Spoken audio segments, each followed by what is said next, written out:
జగన్మోహన్ రెడ్డి గారికి, జిందాల్ గారికి చిత్తశుద్ధి ఉంది స్టీల్ ప్లాంట్ పట్ల.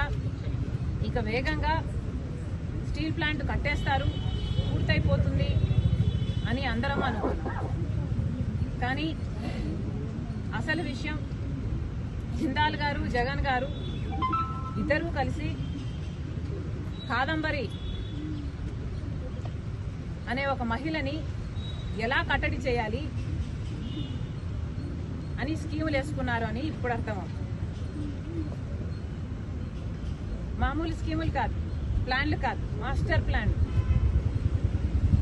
ఒక ఆడదాన్ని ఒక్కదాన్ని చేసి స్కీములు వేసి మాస్టర్ ప్లాన్లు వేసి ఆమెను తొక్కడానికి చూశారు. జేఎన్జే, జే స్క్వేర్ గుర్రాలు పెట్టారు. జగన్ గారు, జిందాలు గుర్రాలు పెట్టి ఒక్క మహిళని అడ్డుకోవడానికి, ఎదుర్కోవడానికి అన్ని స్కీములు వేసి దాన్ని ఎలా ఆచరణలో పెట్టారో ప్రజలందరూ చూశారు. మీకున్న బుర్రలు, మీకున్న మెదడు, మీ స్కీమ్లు అన్ని కడప స్టీల్ ఫ్యాక్టరీ కోసం పెట్టునుంటే కనీసం కడప స్టీల్ ఫ్యాక్టరీ పూర్తయిపోవు నీ పాటు.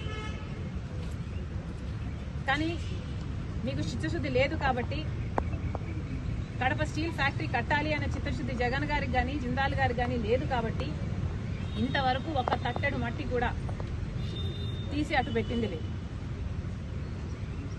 జిందాల్ గారు, సజ్జన్ జిందాల్ గారికి, జగన్మోహన్ రెడ్డి గారికి ఉన్న సంబంధం గురించి ఆయనే గొప్పగా చెప్పుకున్నారు.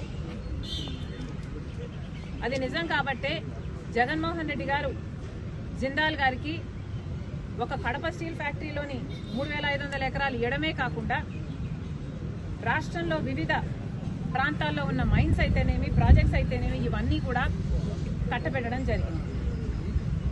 ఎందుకు అని అడుగుతున్నా.